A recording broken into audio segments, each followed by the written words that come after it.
Hi hello ನಮಸ್ಕಾರ ಎಲ್ಲರಿಗೂ. Welcome back to my ಚಾನಲ್ಗೆ ಎಲ್ಲರಿಗೂ ಸ್ವಾಗತ and good morning every one. ಇವತ್ತು 18ನೇ ಶತಮಾನದ ಭಾರತ ಅನ್ನೋ ಒಂದು ಪಾಠವನ್ನು ನೋಡೋಣ. ಇದು 7th ಕ್ಲಾಸಲ್ಲಿ ಅಧ್ಯಾಯ 4ನೇ ಅಧ್ಯಾಯ ಬರುತ್ತೆ. 18ನೇ ಶತಮಾನದಲ್ಲಿ ಭಾರತಕ್ಕೆ ಯಾರ್ಯಾರು ಬಂದರು, ಆಮೇಲೆ 18ನೇ ಶತಮಾನದಲ್ಲಿ ಭಾರತದ ಸ್ಥಿತಿಗತಿ ಹೇಗಿತ್ತು ಅನ್ನೋದನ್ನು ಈ ಪಾಠದಲ್ಲಿ ನೋಡೋಣ. ಓಕೆ,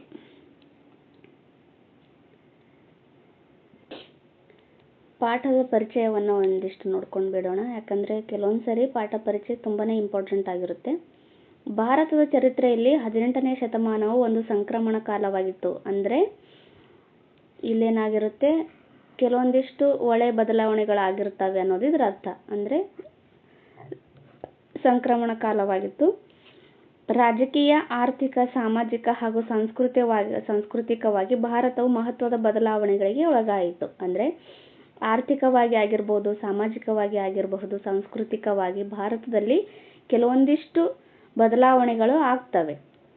ರಾಜಕೀಯವಾಗಿ ಮೊಘಲರು ಪ್ರಾಬಲ್ಯಹೀನರಾಗುವುದರೊಂದಿಗೆ, ಅಂದರೆ ಪ್ರಾಬಲ್ಯಹೀನರಾಗುವುದು ಅಂದರೆ ತಮ್ಮ ಪ್ರಾಬಲ್ಯವನ್ನು ಕಳೆದುಕೊಳ್ಳೋದು. ಭಾರತದ ಸ್ಥಳೀಯ ರಾಜಕೀಯ ಶಕ್ತಿಗಳು ತಮ್ಮ ಪ್ರಾಬಲ್ಯವನ್ನು ವಿಸ್ತರಿಸುವ ಕಾರ್ಯಕ್ಕೆ ಮುಂದಾದರು. ಮೊಘಲರು ರಾಜಕೀಯವಾಗಿ ತುಂಬ ಬಲಿಷ್ಠರಾಗಿರ್ತಾರೆ ಅಲ್ಲಿವರೆಗೂ. ಈ 18ನೇ ಶತಮಾನಕ್ಕೆ ಬಂದಾಗ ಇವರೇನಾಗಿರ್ತಾರೆ, ಮೊಘಲರು ತಮ್ಮ ಪ್ರಾಬಲ್ಯವನ್ನು ಕಳೆದುಕೊಳ್ತಾರೆ. ಹಾಗಾಗಿ ಭಾರತದ ಸ್ಥಳೀಯ ರಾಜಕೀಯ ಶಕ್ತಿಗಳಿರ್ತಾವಲ್ಲ, ಅಂದ್ರೆ ಸಣ್ಣ ಪುಟ್ಟ ಸಾಮ್ರಾಜ್ಯಗಳು, ಭಾರತೀಯ ಸಾಮ್ರಾಜ್ಯಗಳೇನಾಗ್ತವೆ, ತಮ್ಮ ಪ್ರಾಬಲ್ಯವನ್ನು ಮರುಸ್ಥಾಪಿಸೋದ್ರಲ್ಲಿ ಆಮೇಲೆ ತಮ್ಮ ಸಾಮ್ರಾಜ್ಯವನ್ನು ವಿಸ್ತರಿಸೋದ್ರಲ್ಲಿ ಇವರು ಮುಂದಾಗ್ತಾರೆ. ಮರಾಠರು, ಹೈದರ್, ಟಿಪ್ಪು, ಸಿಖ್ ಮುಂತಾದವರು ತಮ್ಮ ರಾಜಕೀಯ ಪ್ರಾಬಲ್ಯವನ್ನು ಮೆರೆಯಲು ಮುಂದಾದರು. ಆದರೆ ಬ್ರಿಟಿಷರು ಎಲ್ಲ ದೇಶೀಯ ಶಕ್ತಿಗಳನ್ನು ಅವರೊಳಗಿದ್ದ ಸ್ವಾರ್ಥ ಲಾಲಸೆಯನ್ನು ಬಳಸಿಕೊಂಡೇ ಬಗ್ಗು ಬಡಿದರು. ಅಂದರೆ ಇರ್ತಾರಲ್ಲ ಮರಾಠರು ಹೈದರ್ ಅಲಿ ಮೇಲೆ, ಆಮೇಲೆ ಟಿಪ್ಪು ಸುಲ್ತಾನರ ಮೇಲೆ, ಸಿಖ್ರ ಮೇಲೆ, ಹೀಗೆ ಇವ್ರ ಮೇಲೆ ಇವ್ರ ಮೇಲೆ ಈ ಥರ ದ್ವೇಷ ಭಾವನೆ ಇಟ್ಕೊಂಡಿರ್ತಾರಲ್ಲ, ಅದನ್ನು ಬ್ರಿಟಿಷರು ಲಾಭವಾಗಿ ಪಡೆದು ಅವರಲ್ಲೇ ಇದ್ದುಕೊಂಡು ಅವರಿಗೆ ಇವ್ರೇನು ಮಾಡ್ತಾರೆ, ಬಗ್ಗು ಬಡಿತಾರೆ. ಆರ್ಥಿಕವಾಗಿ ಬ್ರಿಟಿಷರು ಕಾಯಂ ಜಮೀನ್ದಾರಿ, ಆಮೇಲೆ ಮಹಲ್ವಾರಿ, ರೈತವಾರಿ ಮುಂತಾದ ದೂರಗಾಮಿ ನೇತ್ಯಾತ್ಮಕ ಪರಿಣಾಮಗಳನ್ನು ಬೀರಿದ ಯೋಜನೆಗಳನ್ನು ಜಾರಿಗೆ ತಂದು ಏನು ಮಾಡ್ತಾರೆ, ಭಾರತವನ್ನು ಶೋಷಣೆ ಮಾಡಲು ತೊಡಗಿದರು. ಈ ಬ್ರಿಟಿಷರು ಇರ್ತಾರಲ್ಲ, ಬ್ರಿಟಿಷರು ಆರ್ಥಿಕವಾಗಿ ಏನು ಮಾಡ್ತಾರೆ, ಪ್ರಾಬಲ್ಯ ಹೊಂದೋದಕ್ಕೋಸ್ಕರ ಖಾಯಂ ಜಮೀನ್ದಾರಿ ಪದ್ಧತಿ, ಆಮೇಲೆ ಮಹಲ್ವಾರಿ ಪದ್ಧತಿ ಮತ್ತು ರೈತವಾರಿ ಪದ್ಧತಿ ಮುಂತಾದ ಇಂತಹ ದೂರಗಾಮಿ ಯೋಜನೆಗಳನ್ನು ಜಾರಿಗೆ ತರ್ತಾರೆ. ಆಮೇಲೆ ನೇತ್ಯಾತ್ಮಕ ಪರಿಣಾಮಗಳನ್ನು ಬೀರಿದ ಯೋಜನೆಗಳನ್ನು ಜಾರಿಗೊಳಿಸಿ ಭಾರತವನ್ನು ಶೋಷಣೆ ಮಾಡಲು ತೊಡಗಿದರು. ಒಟ್ಟಾರೆಯಾಗಿ ಭಾರತವು ವಿವಿಧ ಸಂಘರ್ಷಗಳಿಗೆ ಒಳಗಾದ ಕಾಲ ಇದಾಗಿತ್ತು. 18ನೇ ಶತಮಾನ ಏನಾಗಿತ್ತು, ವಿವಿಧ ಬದಲಾವಣೆಗೆ ಒಳಗಾದ ಕಾಲವಾಗಿತ್ತು ನೋಡಿ. ಇದರಿಂದಾನೇ ಬ್ರಿಟಿಷರು ಏನು ಮಾಡ್ತಾರೆ, ಪ್ರಾಬಲ್ಯವನ್ನು ಹೊಂದ್ತಾರೆ ಭಾರತದಲ್ಲಿ. ಓಕೆ, ನೋಡೋಣ ಬನ್ನಿ. ಭಾರತದ ಇತಿಹಾಸದಲ್ಲಿ 18ನೇ ಶತಮಾನವು ಮಹತ್ವದ ಬದಲಾವಣೆಗಳ ಕಾಲವಾಗಿತ್ತು. ಔರಂಗಜೇಬನ ತರುವಾಯ, ಅಂದರೆ 1707ರ ನಂತರ ಮೊಘಲ್ ಸಾಮ್ರಾಜ್ಯ ಏನಾಗುತ್ತೆ, ತೀವ್ರಗತಿಯಲ್ಲಿ ಅವನತಿಯನ್ನು ಹೊಂದಿತ್ತು. ಈತ ತುಂಬ ಕ್ರೂರತನದಿಂದ ಆಳ್ವಿಕೆಯನ್ನು ಮಾಡ್ತಾ ಇರ್ತಾನೆ ಭಾರತದಲ್ಲಿ. ಅಕ್ಕಪಕ್ಕದ ರಾಜರು ಕೂಡ ಈತನನ್ನು ಯಾವಾಗ ಸೋಲಿಸಬೇಕು ಅನ್ನೋದನ್ನೇ ಕಾಯ್ತಾ ಇದ್ರು ಇವರು. ಮರಾಠರು ಈತನಿಗೆ ಪ್ರಬಲ ವೈರಿಯಾಗಿರ್ತಾರೆ ನೋಡಿ. ಮರಾಠರು ಅಂದರೆ ಶಿವಾಜಿ ಇರ್ತಾರಲ್ಲ, ಈತನಿಗೆ ತುಂಬ ಪ್ರಬಲ ವೈರಿಯಾಗಿ ಇರ್ತಾನೆ ಈತನಿಗೆ, ಔರಂಗಜೇಬನಿಗೆ. ಮೊಘಲರ ಅವನತಿಗೆ ಕಾರಣಗಳು ಈ ರೀತಿ ಇವೆ. ಮೊಘಲರ ಅವನತಿ ಹೇಗಾಯಿತು ಅಂದರೆ, ಔರಂಗಜೇಬನ ನಂತರ ಬಂದ ರಾಜರು ದುರ್ಬಲರಾಗಿದ್ದರು. ಈತ ಬಲಿಷ್ಠ ರಾಜನೂ ಆಗಿರ್ತಾನೆ, ಹಾಗೆ ಕ್ರೂರತನದಿಂದ ಆಳ್ವಿಕೆಯನ್ನು ಮಾಡ್ತಾ ಇರ್ತಾನೆ ಔರಂಗಜೇಬ. ಈತನ ನಂತರ ಏನು ಬರ್ತಾರಲ್ಲ, ಅವರು ದುರ್ಬಲರಾಗಿರ್ತಾರೆ. ಆಮೇಲೆ ವಿಲಾಸಿ ಜೀವನವನ್ನು ನಡೆಸ್ತಾ ಇರ್ತಾರೆ. ಪರ್ಷಿಯಾದ ರಾಜ ನಾದಿರ್ ಶಾ ಮೊಘಲರ ರಾಜ್ಯದ ಮೇಲೆ ಭಾರೀ ದಾಳಿಯನ್ನು ಮಾಡಿ ಮೊಘಲರ ಅಳಿದುಳಿದ ಸಂಪತ್ತನ್ನು ಹೊತ್ತುಕೊಂಡು ತನ್ನ ದೇಶಕ್ಕೆ ತೆರಳಿದನು. ಈ ನಾದಿರ್ ಶಾ ಇರ್ತಾನಲ್ಲ, ಈತ ಏನು ಮಾಡ್ತಾನೆ, ಕೊಹಿನೂರ್ ವಜ್ರವನ್ನು, ಆಮೇಲೆ ಈ ಶಹಜಹಾನನ ಮಯೂರ ಸಿಂಹಾಸನವನ್ನು ಎರಡನ್ನೂ ಸಹ, ಇವೆಲ್ಲವೂ ಸಹ ಈತ ಕೊಳ್ಳೆ ಹೊಡಿತಾನೆ. ಮೊಘಲ್ ಸಾಮ್ರಾಜ್ಯವನ್ನು ಸಂಪೂರ್ಣವಾಗಿ ಬರಿದು ಮಾಡ್ತಾನೆ ನಾದಿರ್ ಶಾ. 1739ರಲ್ಲಿ ಈತ ಕೊಳ್ಳೆ ಹೊಡೆದು ತನ್ನ ದೇಶಕ್ಕೆ ಹೋಗ್ತಾನೆ. ಇದರಲ್ಲಿ ಪ್ರಖ್ಯಾತ ಮಯೂರ ಸಿಂಹಾಸನ ಮತ್ತು ಅತ್ಯಂತ ಬೆಲೆ ಬಾಳುವ ಕೊಹಿನೂರ್ ವಜ್ರವು ಸೇರಿದವು. ಅದೇ ರೀತಿ ಅಹ್ಮದ್ ಶಾ ಅಬ್ದಾಲಿ ದಾಳಿಯು ಕೂಡ ಇವರ ಅವನತಿಗೆ, ಮೊಘಲರ ಅವನತಿಗೆ ಕಾರಣಗಳು ಆಗ್ತವೆ.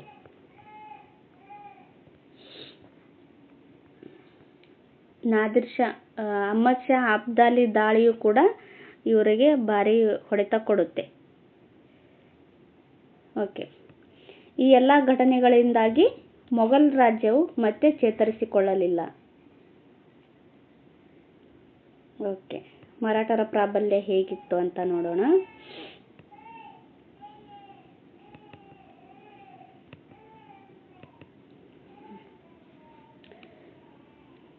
ಒಂದು ನಿಮಿಷ.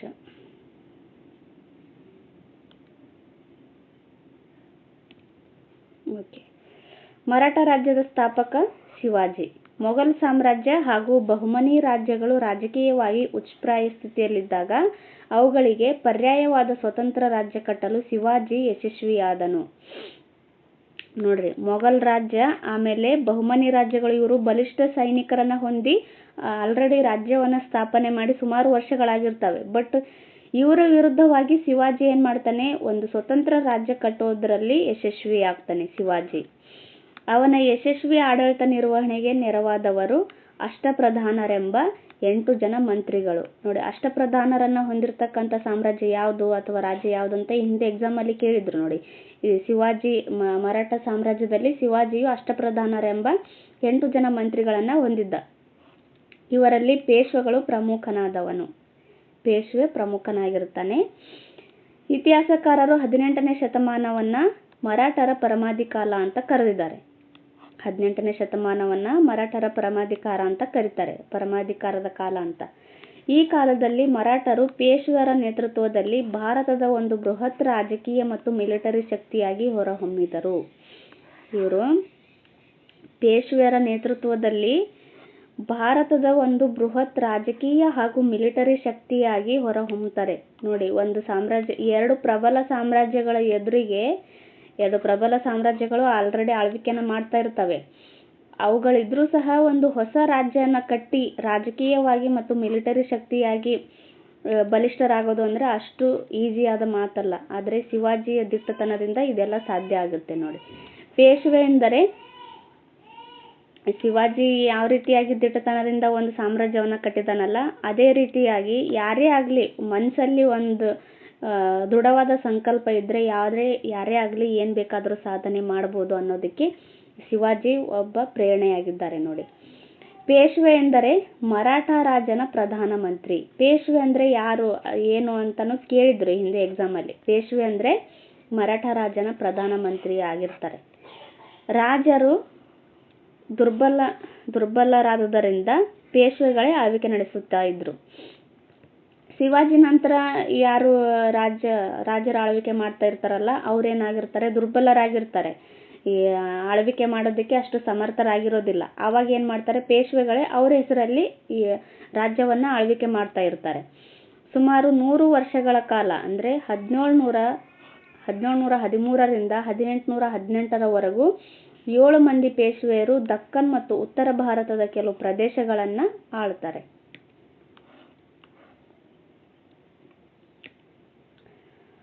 ಮರಾಠ ಪೇಶ್ವೆಗಳಲ್ಲಿ 3 ಪ್ರಮುಖರು. ಅವ್ರು ಯಾರ್ಯಾರಂದ್ರೆ ಬಾಲಾಜಿ ವಿಶ್ವನಾಥ್.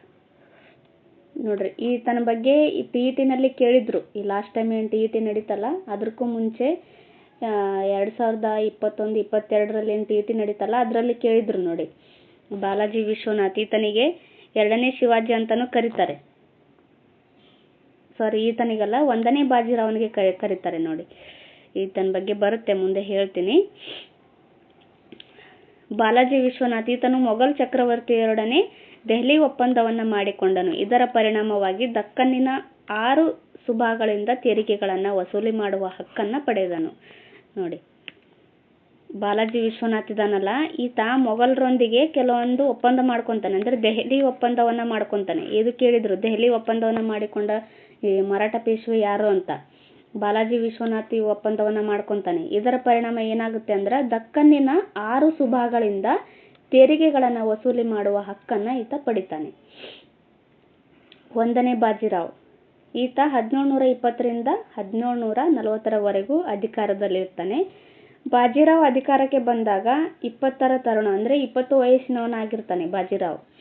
ಈತನು ಬಲಿಷ್ಠನೂ ರಾಜತಂತ್ರ ನಿಪುಣನೂ ಆಗಿದ್ದನು. ಮೊಘಲ್ ಸಾಮ್ರಾಜ್ಯದ ರಾಜಕೀಯ ದುಸ್ಥಿತಿಯನ್ನು ಬಳಸಿಕೊಂಡು ಭಾರತದಲ್ಲಿ ಬೃಹತ್ ಸಾಮ್ರಾಜ್ಯವನ್ನು ಕಟ್ಟುವ ಯೋಜನೆಯನ್ನು ಹಾಕಿಕೊಂಡನು. ಈತನು ಪ್ರಾರಂಭದಲ್ಲಿ ಹೈದರಾಬಾದ್, ಆಮೇಲೆ ಮಾಳ್ವಾ, ಗುಜರಾತ್ ಮತ್ತು ಬುಂದೇಲ್ಖಂಡಗಳನ್ನು ವಶಪಡಿಸ್ಕೊತಾನೆ. ನೋಡಿ, ಈತೇನು ಮಾಡ್ತಾನೆ, ಈ ಮೊಘಲ್ ಸಾಮ್ರಾಜ್ಯದ ರಾಜಕೀಯ ದುಸ್ಥಿತಿ ಅಂದರೆ ರಾಜಕೀಯವಾಗಿ ಅಲ್ಲಿ ಪ್ರಬಲರಾದಂಥ ಅರಸರು ಇರೋದಿಲ್ಲ. ಆದರೆ ಅದನ್ನು ಈತ ತನಗೆ ಅನುಕೂಲವಾಗಿ ಬಳಸ್ಕೊಂಡು ಬೃಹತ್ ಸಾಮ್ರಾಜ್ಯವನ್ನು ಕಟ್ಟೋದಕ್ಕೆ ಯೋಜನೆನ ಹಾಕ್ಕೊತಾನೆ. ಇದ್ರ ಮೂಲಕ ಹೈದರಾಬಾದ್, ಆಮೇಲೆ ಮಾಳ್ವಾ, ಗುಜರಾತ್ ಮತ್ತು ಬುಂದೇಲ್ಖಂಡಗಳನ್ನು ವಶಪಡಿಸ್ಕೊತಾನೆ 1ನೇ ಬಾಜಿರಾವ್. ಬಾಜಿರಾವ್ನ ಪ್ರಮುಖ ಸಾಧನೆ ಎಂದರೆ ಸೇನಾ ಸಮೇತವಾಗಿ ಉತ್ತರ ಭಾರತಕ್ಕೆ ಮುನ್ನಡೆದು ದೆಹಲಿಯ ಮೇಲೆರಗಿದ್ದು. ಅಂದರೆ ಸೇನಾ ಸಮೇತವಾಗಿ ಉತ್ತರ ಭಾರತಕ್ಕೆ ಹೋಗ್ತಾನೆ, ಹೋಗಿ ದೆಹಲಿ ಮೇಲೆ ಆಕ್ರಮಣವನ್ನು ಮಾಡ್ತಾನೆ. ಆದ್ದರಿಂದ ಈತನ ಸಾಹಸ ಆಮೇಲೆ ದಿಟ್ಟತನವನ್ನು ನೋಡಿ ಈತನಿಗೆ 2ನೇ ಶಿವಾಜಿ ಅಂತ ಕರೀತಾರೆ. ನೋಡಿ, ಇದು ಕೇಳಿದರು, 2ನೇ ಶಿವಾಜಿ ಅಂತ ಯಾವ ಒಂದು ಅರಸನಿಗೆ ಕರೀತಾರೆ ಅಂತ. ಈ ಹಿಂದೆ ಸಾಕಷ್ಟು ಸರಿ ಎಕ್ಸಾಮಲ್ಲಿ ಕೇಳಿದ್ದಾರೆ. TET GPSTR ಮಾತ್ರ ಅಲ್ಲ, ಹಲವಾರು ಎಕ್ಸಾಮ್ಗಳಲ್ಲಿ ಕೇಳಿದ್ದಾರೆ ಈ ಕ್ವಶನ್ನು. 2ನೇ ಶಿವಾಜಿ ಅಂತ ಯಾವ ಒಬ್ಬ ಪೇಶ್ವೆನ ಕರೀತಾರೆ ಅಂತ. 1ನೇ ಬಾಜಿರಾವನಿಗೆ 2ನೇ ಶಿವಾಜಿ ಅಂತ ಕರೀತಾರೆ. ನೋಡಿ, 1ನೇ ಬಾಜಿರಾವನಿಗೆ 2ನೇ ಶಿವಾಜಿ ಅಂತ ಕರೀತಾರೆ. ಈ ರೀತಿ ನೆನಪಲ್ಲಿ ಇಟ್ಕೊಳ್ರಿ. ಬಾಲಾಜಿ ಬಾಜಿರಾವ್ 1740ರಿಂದ 1761ರವರೆಗೂ ಈತ ಅಧಿಕಾರದಲ್ಲಿ ಇರ್ತಾನೆ. ಈತನು ದಕ್ಷಿಣ ಭಾರತದಲ್ಲಿ ಮಾತ್ರವಲ್ಲದೆ ಉತ್ತರ ಭಾರತದಲ್ಲಿಯೂ ಮರಾಠ ರಾಜ್ಯವನ್ನು ವಿಸ್ತರಿಸಲು ಯತ್ನಿಸಿದನು. ಅಂದರೆ ದಕ್ಷಿಣ ಭಾರತದಲ್ಲಿ ಇವರು ಆಲ್ರೆಡಿ ಸಾಮ್ರಾಜ್ಯವನ್ನು ಸ್ಥಾಪನೆ ಮಾಡಿರ್ತಾರಲ್ಲ, ಆದ್ದರಿಂದ ಈತ ಉತ್ತರ ಭಾರತದಲ್ಲಿಯೂ ಸಾಮ್ರಾಜ್ಯ ವಿಸ್ತರಣೆ ಮಾಡೋದಕ್ಕೆ ಪ್ರಯತ್ನ ಮಾಡ್ತಾನೆ. ಮರಾಠರ ಸೈನ್ಯವು ವಾಯುವ್ಯದಲ್ಲಿ ಪಂಜಾಬಿನವರೆಗೂ ಯಶಸ್ವಿಯಾಗಿ ಮುನ್ನುಗ್ಗಿತು. ಈ ಪಂಜಾಬ್ ಪ್ರಾಂತ್ಯ ಇರುತ್ತಲ್ಲ, ಅಲ್ಲಿವರೆಗೂ ಇವರು ಸಾಮ್ರಾಜ್ಯವನ್ನು ವಿಸ್ತರಣೆ ಮಾಡ್ತಾನೆ. ಪೂರ್ವದಲ್ಲಿ ಒಡಿಶಾ, ಆಮೇಲೆ ದಕ್ಷಿಣದಲ್ಲಿ ತಮಿಳುನಾಡಿನ ಕೆಲ ಭಾಗಗಳನ್ನು ಇವನು ಗೆದ್ದುಕೊಂಡನು. ನೋಡಿ, ವಾಯುವ್ಯದಲ್ಲಿ ಪಂಜಾಬ್, ಪೂರ್ವದಲ್ಲಿ ಒಡಿಶಾವರೆಗೂ, ಆಮೇಲೆ ದಕ್ಷಿಣದಲ್ಲಿ ತಮಿಳುನಾಡುವರೆಗೂ ಈತ ಕೆಲವು ಭಾಗಗಳನ್ನು ಗೆದ್ದುಕೊಳ್ತಾನೆ. ಹೀಗೆ ಮರಾಠರು ಭಾರತದಲ್ಲಿ ಪ್ರಮುಖ ರಾಜಕೀಯ ಶಕ್ತಿಯಾಗಿ ಮೆರೆದರು.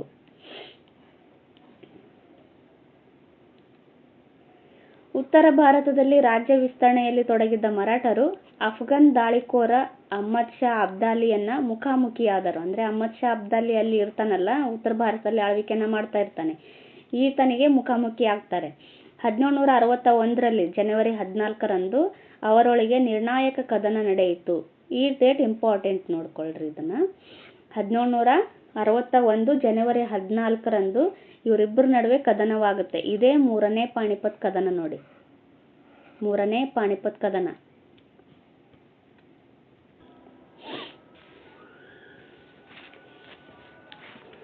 ಫಸ್ಟ್ ಪಾಣಿಪತ್ ಕದನ ಎಷ್ಟರಲ್ಲಿ ನಡೀತದೆ ಅಂತ ಕೇಳಿದಾಗ ನೋಡಿ, ಫಸ್ಟ್ ಪಾಣಿಪತ್ ಎಷ್ಟರಲ್ಲಿ ನಡೆಯುತ್ತೆ? 1526ರಲ್ಲಿ ನಡೆಯುತ್ತೆ. ಯಾರ್ಯಾರ ಮಧ್ಯೆ? ಬಾಬರ್ ಮತ್ತು ಇಬ್ರಾಹಿಂ ಲೋಧಿ ನಡುವೆ ನಡೆಯುತ್ತೆ. ಲೋಧಿ ಇವರಿಬ್ಬರ ನಡುವೆ ನಡೆಯುತ್ತೆ 1526ರಲ್ಲಿ. ಈ ಬಾಬರ್ ಇಬ್ರಾಹಿಂ ಲೋಧಿನ ಸೋಲಿಸಿ ಏನು ಮಾಡ್ತಾನೆ? ಮೊಘಲ್ ಸಾಮ್ರಾಜ್ಯವನ್ನು ಸ್ಥಾಪನೆ ಮಾಡ್ತಾನೆ. ಹಾಗೆಯೇ 2ನೇ ಪಾಣಿಪತ್ ಕದನ ಎಷ್ಟರಲ್ಲಿ ನಡೆಯುತ್ತೆ ಅಂತ ಕೇಳಿದಾಗ 1556ರಲ್ಲಿ ಅಕ್ಬರ್ ಆಮೇಲೆ ಹೇಮು ನಡುವೆ ನಡೆಯುತ್ತೆ.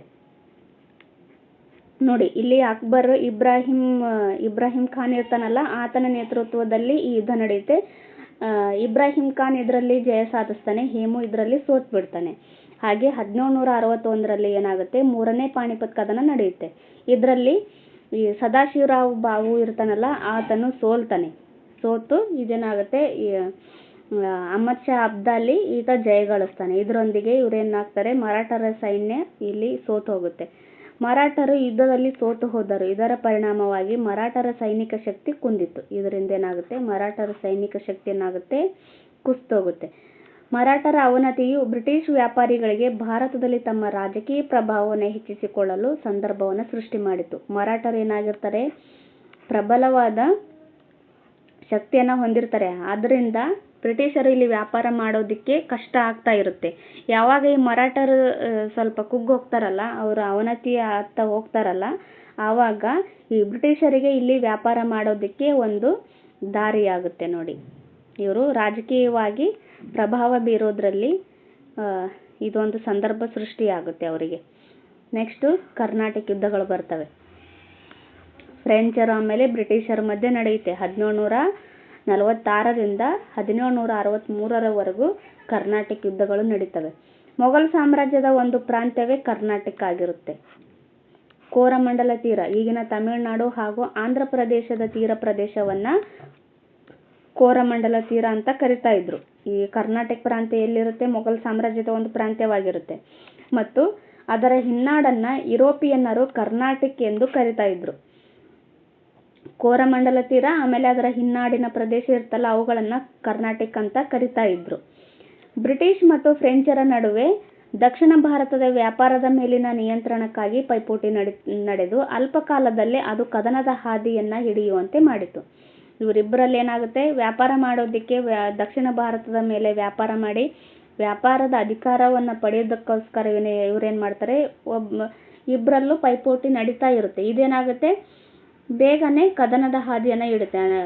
ಈ ಹಿನ್ನೆಲೆಯಲ್ಲಿ ನಡೆದ 3 ಕದನಗಳಿಗೆ ಕರ್ನಾಟಕ ಪ್ರದೇಶ ಮುಖ್ಯ ಭೂಮಿಕೆಯಾಗಿತ್ತು. ಆದ್ದರಿಂದ ಈ ಕದನವನ್ನು ಕರ್ನಾಟಕ ಕದನಗಳೆಂದು ಚರಿತ್ರೆಯಲ್ಲಿ ಗುರುತಿಸಿಕೊಂಡಿದೆ. ಕರ್ನಾಟಕ ಪ್ರಾಂತ್ಯಕ್ಕಾಗಿ ಇವರು ಏನು ಮಾಡ್ತಾರೆ, ಕದನ ಮಾಡ್ತಾರೆ. ಹಾಗಾಗಿ ಅಲ್ಲಿ ಕರ್ನಾಟಕ ಯುದ್ಧಗಳಂತ ಕರೀತಾರೆ. ಈ ಯುದ್ಧಕ್ಕೆ, ಕರ್ನಾಟಕ ಯುದ್ಧಕ್ಕೆ ಕಾರಣಗಳೇನು? ಆರ್ಕಾಟ್ ಅಂದರೆ ತಮಿಳುನಾಡು. ಆರ್ಕಾಟ್ ಕರ್ನಾಟಕದ ರಾಜಧಾನಿಯಾಗಿತ್ತು. ಈ ಆರ್ಕಾಟ್ ಅದಲ್ಲ, ತಮಿಳುನಾಡು, ಇದು ಕರ್ನಾಟಕ ಪ್ರಾಂತ್ಯ ಅದಲ್ಲ, ಅದರ ರಾಜಧಾನಿಯಾಗಿತ್ತು. ಆರ್ಕಾಟಿನ ನವಾಬನು ಮರಣ ಹೊಂದಿದ ಬಳಿಕ ಆರ್ಕಾಟ್ ನವಾಬಗಿರಿಯ ಉತ್ತರಾಧಿಕಾರಕ್ಕಾಗಿ ಚಂದಾ ಸಾಹೇಬ್ ಮತ್ತು ಅಹ್ಮದ್ ಅಲಿ ಇವರ ನಡುವೆ ಕಲಹಗಳು ಉಂಟಾಯಿತು. ಯಾರ್ಯಾರ ನಡುವೆ? ಚಂದಾ ಸಾಹೇಬ್ ಆಮೇಲೆ ಅಹ್ಮದ್ ಅಲಿ ನಡುವೆ ಕಲಹಗಳು ಉಂಟಾಗ್ತವೆ.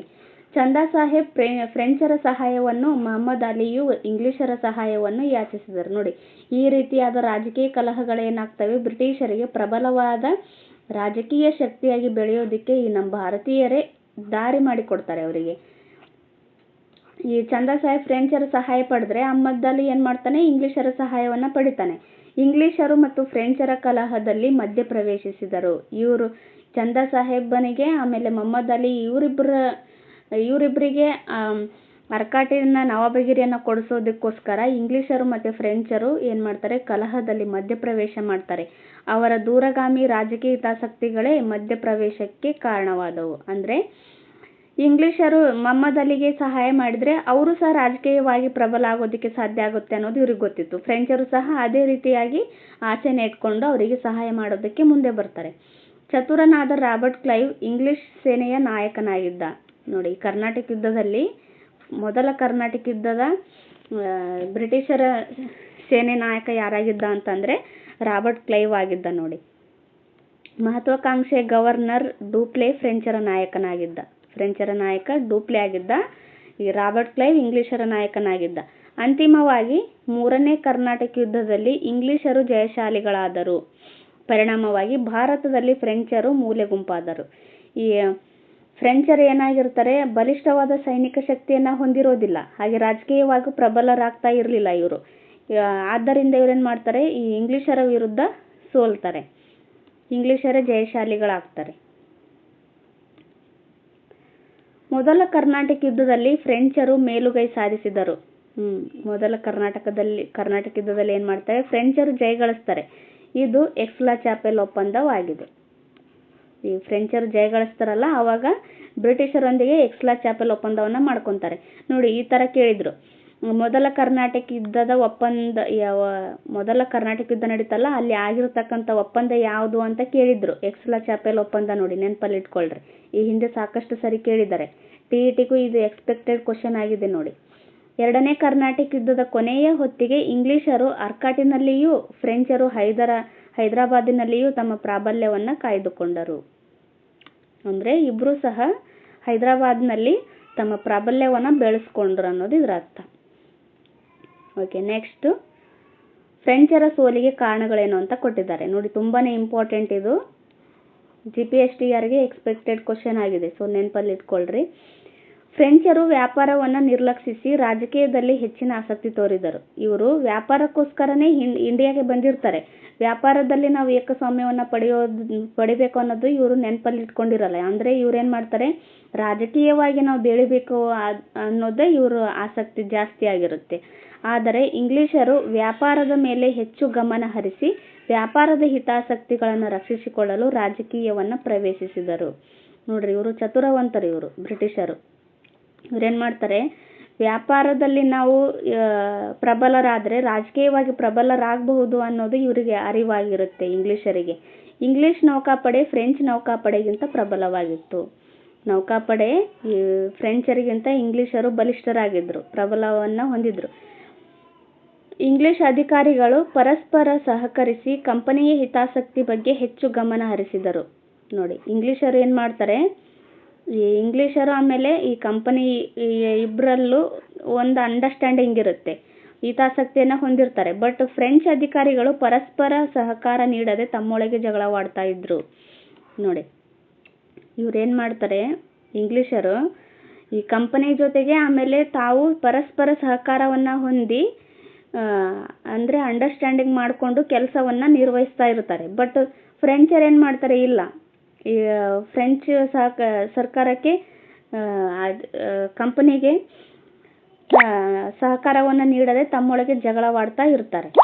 ಇಂಗ್ಲಿಷ್ ಈಸ್ಟ್ ಇಂಡಿಯಾ ಕಂಪನಿ ಖಾಸಗಿಯಾಗಿದ್ದರೆ ಫ್ರೆಂಚ್ ಈಸ್ಟ್ ಇಂಡಿಯಾ ಕಂಪನಿ ಸರ್ಕಾರಿ ಸ್ವಾಮ್ಯದಾಗಿತ್ತು. ನೋಡಿ, ಇದು ಇಂಪಾರ್ಟೆಂಟ್. ಏನಂದರೆ ಇಲ್ಲಿ ಇಂಗ್ಲಿಷರು ಖಾಸಗಿ ಕಂಪನಿಯನ್ನು ಹೊಂದಿರ್ತಾರೆ. ಅಂದರೆ ನಾವು ಎಷ್ಟು ಕೆಲಸ ಮಾಡ್ತೀವೋ ಅಷ್ಟು ಲಾಭ ನಮಗೆ ಬರುತ್ತೆ ಅನ್ನೋದು ಇವರಿಗೆ ಗೊತ್ತಿರುತ್ತೆ. ಅಂದರೆ ಖಾಸಗಿ ಕಂಪನಿ ಅಂದ್ರೆ ನೆನಪಲ್ಲಿ ಇರುತ್ತಲ್ಲ, ಯಾರು ಚೆನ್ನಾಗಿ ಕೆಲಸ ಮಾಡ್ತಾರೋ ಅವರಿಗೆ ಕೆಲವೊಂದಿಷ್ಟು ದುಡ್ಡು ಜಾಸ್ತಿ ಕೊಡೋದಾಗಿರ್ಬೋದು, ಅಥವಾ ಏನೋ ಒಂದಿಷ್ಟು ಮಾಡೋದು, ಈ ಥರ ಖಾಸಗಿ ಕಂಪನಿಗಳಲ್ಲಿ ನಡೀತಾ ಇರ್ತಾವಲ್ಲ, ಆ ರೀತಿ ಇರುತ್ತೆ ಇಂಗ್ಲಿಷ್ ಈಸ್ಟ್ ಇಂಡಿಯಾ ಕಂಪನಿನಲ್ಲಿ. But French East India company ಏನಾಗಿರುತ್ತೆ, ಸರ್ಕಾರಿ ಸ್ವಾಮ್ಯದಾಗಿರುತ್ತೆ.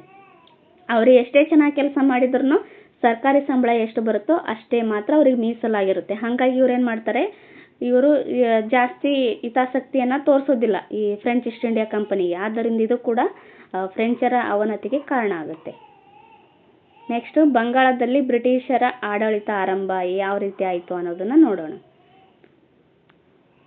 ಕರ್ನಾಟಕ ಯುದ್ಧಗಳ ಮೂಲಕ ದಕ್ಷಿಣ ಭಾರತದಲ್ಲಿ ರಾಜಕೀಯ ಶಕ್ತಿಯಾಗಿ ಹೊರಹೊಮ್ಮಿದ ಇಂಗ್ಲಿಷರು ಬಂಗಾಳದಲ್ಲೂ ತಮ್ಮ ಆಡಳಿತ ಸ್ಥಾಪನೆ ಮಾಡಿದರು.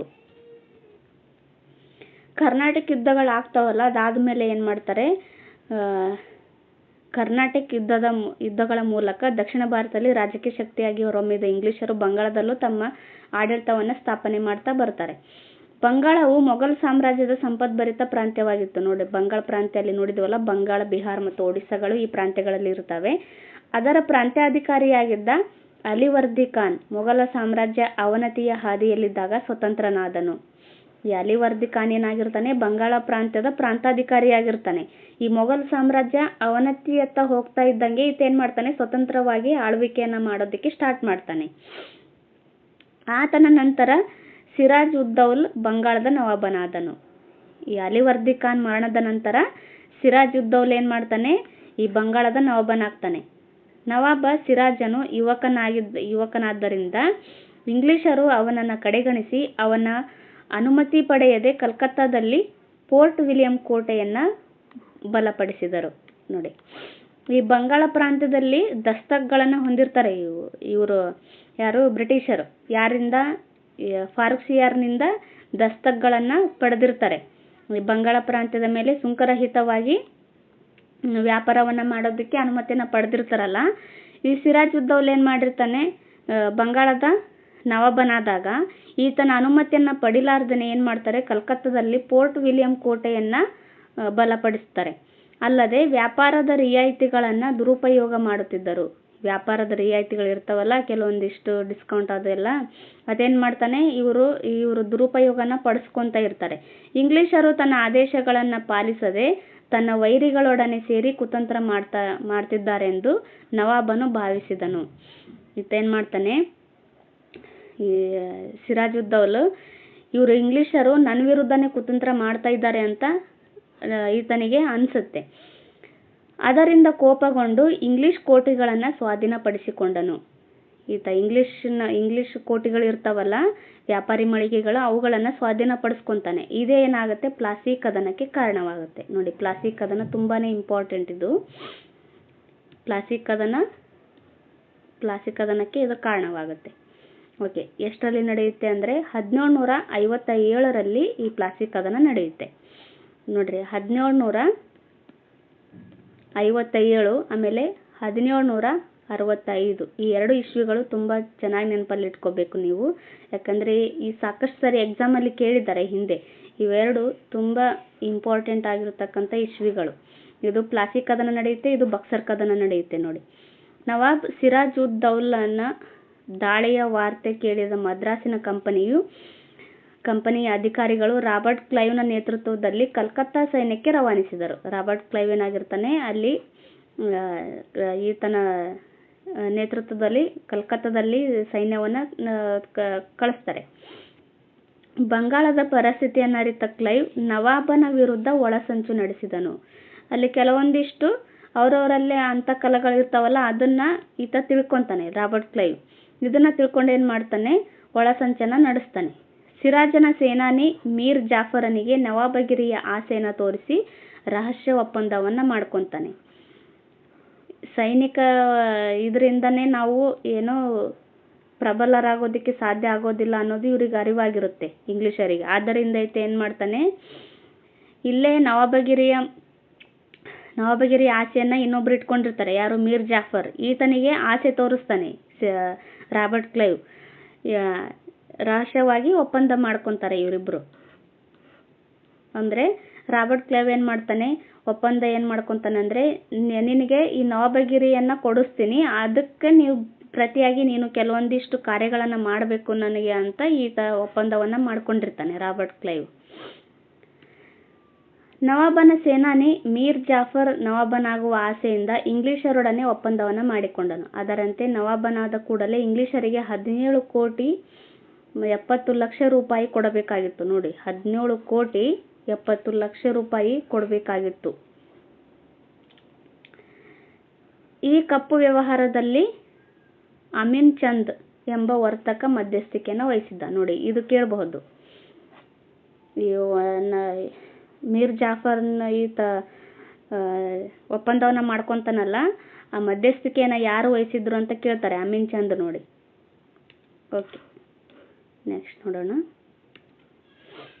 ಬ್ರಿಟಿಷರು ಮತ್ತು ಸಿರಾಜುದ್ದೌಲನ ಸೈನ್ಯದ ನಡುವೆ ಪ್ಲಾಸಿ ಎಂಬಲ್ಲಿ 1757ರಲ್ಲಿ ಯುದ್ಧವಾಗುತ್ತೆ.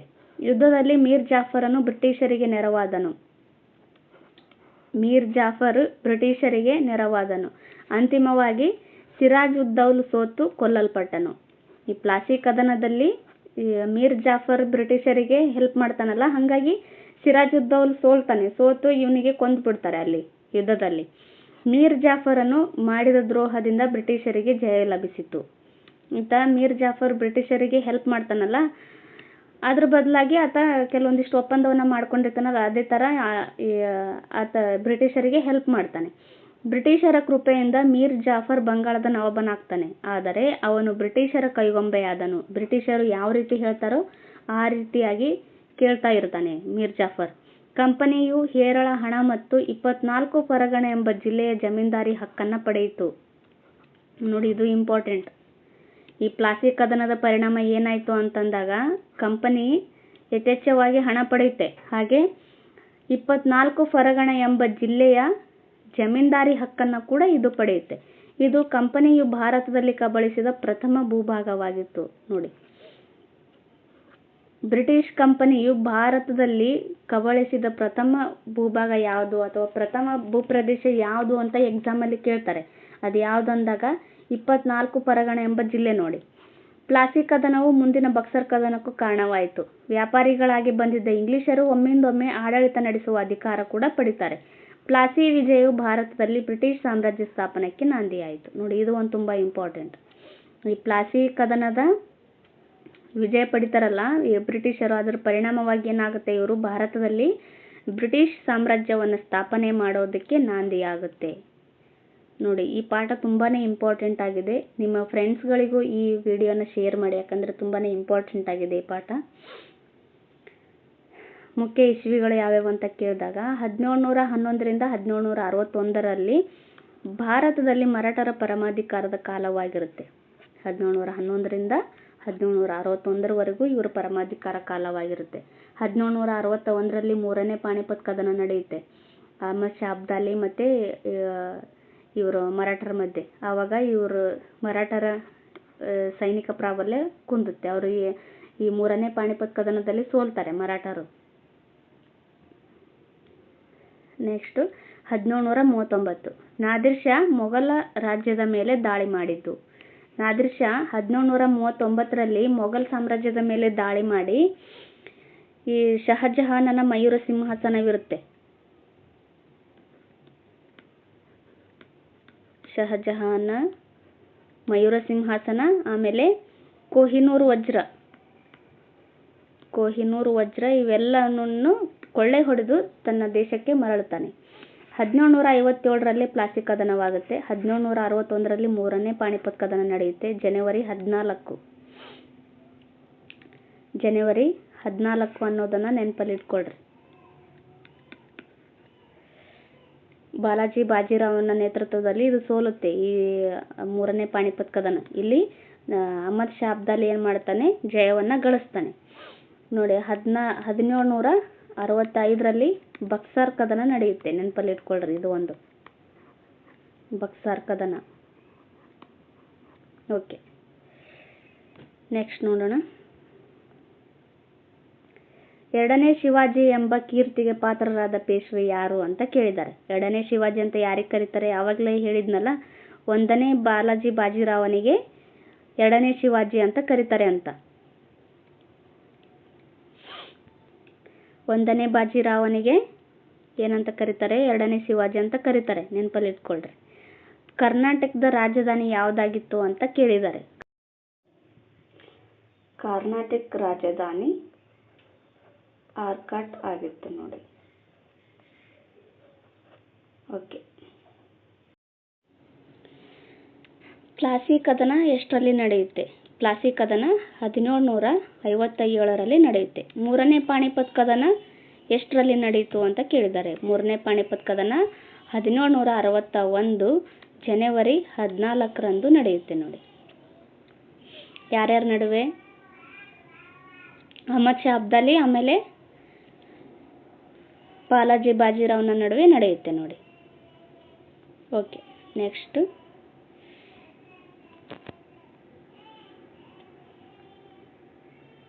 ಓಕೆ, ಇದಿಷ್ಟು ಇವತ್ತಿನ ಕ್ಲಾಸ್ ಆಗಿತ್ತು.